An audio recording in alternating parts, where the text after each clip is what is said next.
Hello everyone, reporting today for Fun Robotics Network. I'm Abhas, and with me here is none other than Team 26,000 Theseus from Australia. They are just absolutely fantastic season after season. In DECODE, they have built one of the most incredible robots I've seen, Finalist Alliance of the Goodall division, and Design Award #1 winner. So much going on with this robot, all that coming up on this Behind the Block. All right, Theseus. So first I want to start with overall robot philosophy. You guys had one robot at Nationals, a totally different one here. What motivated this redesign? So at Nationals, we analysed the things which slowed us down. So the number one thing which we started with was the intake. We kept it pretty similar. We put a nice big guard on it. We switched to silicon rollers in the middle. The next thing which we wanted to do was have a faster transfer as well. So we've updated that with a counter roller, 2 single silicon rollers inside of the transfer there. And we also wanted counter rollers on our shooter and 450 degrees of turret movement. For sure, yeah. So just overall, just speeding things up, working on the inefficiencies in the system makes a ton of sense. Let's talk about the drivetrain first. A lot of teams are running Mecanum. Most of the teams here are running Mecanum, but you guys are doing something a little more special than that. Talk to me about what's going on. So at Nationals, we noticed that we were having troubles with getting pushed out by other robots. So we wanted to implement a butterfly drivetrain, which is essentially drop-down traction wheels that drop down on an over-centered linkage up here. It's actuated by 4 servos. And the way we do that is that on our first bare motor reduction, which is off, we have a live axle of our first bare motor reduction that goes to the butterfly wheels. Yeah, fantastic. And what are you guys using for these wheels specifically? Like, what is the diameter and what is the material? So these wheels are made out of 48 millimeter silicon cast 38 durometer wheels, and we custom cast these. Awesome. Yeah, as far as thicknesses go, was that something you guys played around with a lot, or what did you end up settling on, and what advice do you have for teams regarding that? We cast it out at 38 initially. It worked fantastically. We did have some troubles in casting initially, but after redoing it a couple times, it worked fantastically, and it was really grippy. As far as width goes, did you guys just want to match your Goodall wheels? How did you decide the width on those? So in terms of width, it just came down to packaging. We had a really tight space to fit the wheels into, but we wanted to maximize traction as much as possible. So we made it as wide as possible while fitting it into a really specific packaging. Yeah, and last thing is the software on these. How are you guys deploying the butterfly wheels? Is it automated? Is it whenever you want? Talk to me about that. So these butterflies are deployed on 2 occasions. Number one is that if the driver drives forward at full speed, there's a force of tolerance on it, which is if the controller gives a Y of 0.921, then it'll deploy. Or if the robot detects unwarranted movement. So for example, if the controller is not giving any movement and it detects movement, it means the robot is being pushed and it turns them on. That's so cool. As far as current control goes on these, is that like current compensation or current limiting? Is that something you've had to consider? There is. We had a match against a team where while pushing against them, we blew a fuse. So to protect against that, we just record the current of the motors at all times. And if any of them are stalling, we just lower the power until they're not. Awesome. Yeah, that makes a ton of sense. Before we get to our next segment, we'd like to thank the following. FRCT's Managed Store Program is an easy and profitable way to fundraise for your team or off-season event. FRCTs will handle everything from production, packaging, bulk or drop shipping, payment collection, and accounting. Teams can set their own prices, and FRCTs will take care of the rest. Fill out a quote request or get more information when you schedule a callback at frcts.com. Take on the DECODE season with AndyMark. FTC teams can discover great components such as AndyMark's 3-inch Mecanum wheels, programmable servos, sensors that detect distance, color, orientation, and many more solutions for your team. Find this and more at AndyMark.com and count on AndyMark for the reliable service that teams expect. Let's talk about the transfer now. You guys have that super wide intake. It's working fantastic. I want to jump into the transfer though. As you guys have said, you iterated on that a lot for the World Championship. Walk me through what you have going on right now. So when it comes to the intake and the transfer, since we won the motor turret, we had 1 motor left for both intake and transfer. So to run that, we use one-way bearings. They're like these little ratchet bearings. They only spin in one direction. That happens down here in the gearbox. You'll notice that if we spin the motor this direction, then the intake and the constantly spinning shaft up here spin. If we spin it the other way, the transfer runs. So one-way bearings, they're really powerful things, and that's helped us a lot with other elements of the robot with our motor limit. Awesome. Yeah. And so I guess there's like natural benefits of that you don't possess 3, or you're not drawing too much current, right? What are the other benefits of these one-way bearings? The main benefit is friction. So if we didn't have access to these, then we would have to run our transfer and intake at the same time, which would create a lot of friction, and potentially balls could push through this stopper here in the transfer if everything was running together. And how are you outtaking artifacts through your intake then if it's only connected on a one-way bearing? If it's only connected on the one-way bearing, we have this roller, and this roller.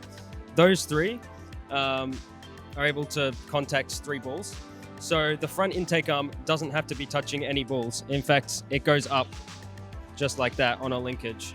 So it's able to transfer 3 balls. Awesome. Yeah, that makes a ton of sense. Is that, lifting of the front intake bar automated? Are you guys using sensors for that, or is it just on driver control? So we have 3 brake beams in the robot. One right here, one right here, one on the middle, and then there's a there's a switch at the very top. And so whenever the robot detects that it has 3 balls based on those switches, it will automatically raise the arm, so we Awesome. don't overpossess. Yeah, let's talk a little bit more about software in the intake specifically. I see you guys have your limelight pointed down. That indicates to me you're running some sort of ball CV. Yep. Talk to us more about that. So for a ball CV, we just use a color thresholding. So after thresholding the color purple and green, we box out the contours, and then we shape filter them in order to make any rectangles, which should be one or more than 1 balls, into squares, and that should roughly get us an idea of how many balls that contour is. And what about this additional camera over here? What is that for? That camera was used for obelisk detection to detect which pattern it is. Awesome. Yeah, now let's jump into the turret itself. Your guys' turret is just second to none. There's so much going on in the hardware and the software. I want to start with the hardware, specifically for just making the turret rotating. What are you using? Because it's so large. So the turret is very large, and because of the position of our cable chain, we couldn't put a belt around it like at our last competition. So instead, we're actually using an internal ring gear. The pinion can be seen down there. Doing that also means that we can have a super long shaft down to our motor at the very bottom of our drivetrain to reduce tipping. Awesome. That makes a ton of sense. As far as ratios go, what is your turret ratio? Was that something you iterated on a bunch or no? In terms of ratio, 200 RPM worked really well for us at Nationals, so we decided just to go with 200 RPM again. Awesome. Yeah. Let's talk a little bit about turret control before we get into the wiring here. Your guys' turret just keeps up with the robot velocity 100% of the time. How? Thank you. So one issue we found out at Nationals was that to have shoot on the move, the turret needs to get to the target position at the same velocity as the robot. The thing with standard PID is that it tries to get to the target with a velocity of 0, so that it's at the target and stationary at the target. But that is not what you want on shooting the move. You want it to get to the target with the velocity of the robot. So we found out that we needed to control the target position and velocity of the robot of the turret at the same time. And the way we did this is through state-space control, which took us way too much time. So what I recommend for teams out there is instead to run a simple a PD on your position, but the D is not a normal D. Instead of having it be the error in velocity, having it be the rate of change of error of the position, have it be a p-value on the difference between your target velocity and your current velocity. And then on top of that, just have a feed forward multiplier for your target velocity as well. So yeah, so it's just a p, second p, F controller. Awesome. Yeah. So kind of maybe like a cascaded PID controller, Yes. almost on that velocity. Talking a little bit about loop times with this turret, shooting on the move and everything. Is that a concern for you guys? Was that something you had to optimize a ton? Talk to me a little bit about that. So we did have concerns with loop times at Nationals, but right now we were averaging out about like 90 or so hertz. And the way we optimize it is putting all the sensors on one hub, and on top of that, making sure that you're bulk reading and only writing to the motors as little as possible. So for example, if you're writing to any motor on this robot, we'll only write to it if the power difference is above 0.1. Interesting. That's fascinating. Our next thing to talk about has to be the drag chain or the energy chain for this turret. Second to none. I mean, no other team has a turret chain like this. It's just so beautiful. So walk me through first with the inspiration and then what teams can learn and how they can implement something similar. So yeah, before the inspiration part, I want to talk about the nut shooter. We went with a horizontal rotary drag chain. This was inspired by the Aegis cable chain. They use this in excavators. We would have loved to use this in Worlds. Unfortunately, we went with a bigger shooter. As such, we had to revert to a vertical cable chain. We were inspired by the company Aegis, IGUS, and we used their geometry of their pins. So if you look on the cable chain, there are M2 screws that bolt straight through the 3D print. And the unique part of this cable chain is each of those screws, when you project the geometry, they meet at a point in the center of the shooter. Another cool part is if you look at the external face of the upper cable chain guide, the cable chain itself, and the bottom mount, it follows the curvature of the surface area of a sphere. So that's how we were able to get a cable chain that wraps both vertically and around our shooter. That is just fascinating. Yeah. As far as prototyping and manufacturing goes, was there anything special you guys did to make sure it was super smooth? What can teams learn from you there? So the first thing which we noticed when we were building this was that the chain was affected a lot by gravity, being vertical. Our first optimization for that was to put this little 3D print in here, which holds it up. And since it's wrapping around a sphere, it's able to, it comes out a little bit at the center of the chain, which allows it to zip itself onto the gravity guide. Yeah, that's just fascinating. Talking also about the wires themselves, those are also unique, it looks like to me. So was there something special you guys did? Is it just a sleeving? What's going on with the wires actually? All our wiring on this robot is custom, but in particular our shooter. We use the cables from Aegis themselves, and the unique part of this is you can customize how many cores you want to choose. On top of that, they also have these silk fibers inside, such that if you do pull on the wires, they don't pull on the wires themselves, but the silk chain itself. These Aegis cables have a specified bend radius, multiple specifications, and it allows for a very simple way of cable managing your shooter. Yeah, I think it's just a really fantastic exercise in like engineering design, following specifications set by someone else and then just carrying them through, and you get such a smooth result. So really hats off to you all on that. Let's talk about the shooter itself now. I want to start with the front set of wheels and then talk about the rear ones. I noticed you guys are running gears actually between your motors and then the front flywheel itself. What was the reasoning behind that? So the reason that we've used gears here is mainly for packaging. That's because if we put a belt in there, a GT2 belt, that would be about 5 or 6 millimeters thicker than a gear and would push our motors out, breaking the 18-inch limit for this game. We've also utilized a gear up here to reverse our counter roller. Yeah, talking about the counter rollers now, you said that was a big focus between Nationals and Worlds. What were like the biggest learnings you had with the counter rollers, and what did those changes result in? The biggest learnings we had came down to ball diameter. The balls, the game manual said they were 5-inch, but they actually turned out to be 4.9 inches. So that was something which which confused us a lot when designing this. The main thing with the counter rollers was getting the compression right. These are, I think, 29 millimeters, so about 6 millimeters of compression on the counter rollers. 4.9-inch ball? On the 4.9-inch ball, yes.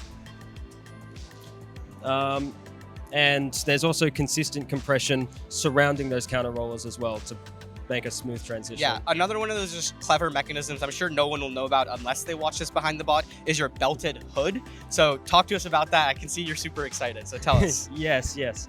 So Bavi here, he hated the backlash in our Nationals hood. So to improve on the backlash of gears, we decided to go with GT2 belts on our hood. These come down from the top, they're tensioned up here, around a bearing, around a 40-tooth or 30-tooth pulley, into a bottom set of bearings, and back down to a tensioner at the bottom. This means that there's pretty much no backlash between the servo and the hood. Yeah, that's just incredible. Is this like an open loop belt, or is it a closed loop belt that you guys are running over here? This is an open loop GT2 belt, so it terminates up here and terminates at the bottom. Awesome, yeah. As far as software goes on the shooter, anything else that we haven't touched on you guys want to highlight regarding like consistency and making it as fast as possible? So for a shooter, we did run a lookup table based on a physics simulation I ran. It was pretty simple. I just used air resistance and gravity, and the values I just plugged a bunch of them in until they worked, and they worked surprisingly well. But one thing I would like to point out to a lot of teams is that for consistency, I would highly recommend adding manual adjustments in match, because you never know how much your odometry is going to drift. Yeah, that makes a ton of sense. Now, also as far as like shooting as fast as you guys do, are you ensuring that the velocity is correct between all the shots, or do you just know that with like your flywheel weight or anything like that, it's good enough, you don't need to check that? Well, that is something we optimize for in our simulations. Out of the infinite trajectories that you can use to land to the goal, the ones that we optimized for were the ones that were least impacted by the initial velocity. I see. Yeah, that So you makes can- a ton of sense. You can simply run a partial derivative on just the velocity and the final horizontal displacement in the starting position, and you can optimize for the least error in that. Yeah, of course. Last question regarding the shooter's flywheel weight. I'm not seeing too much. I see something over here, but I mean, we've seen teams add like 2-3 pounds on top of their shooter. You guys aren't, so why? So for autonomous, spin-up time is something we need to take into account. You can miss an entire cycle if you have too much weight and the shooter takes too long to spin up. Instead, we decided to optimize it. We put 180 grams of steel on this side, 180 grams here, and another 180 grams on a solid flywheel at the back on our counter rollers to reduce the load in the belt. Awesome. Yeah, that makes a ton of sense. Last question I have for you guys overall is, it's already so difficult to build and program such a fantastic robot, but you guys also drive like nobody else. Talk us through like your driver strategy, anything you do that rookie teams can learn so they can drive on a level like you guys. The main thing to do with drive practice is practice a lot. We were practicing every day in the weeks leading up to Worlds. One of our biggest strategies was to only use a very small part of the far zone. You only need the tiniest bit of your robot in the corner to score.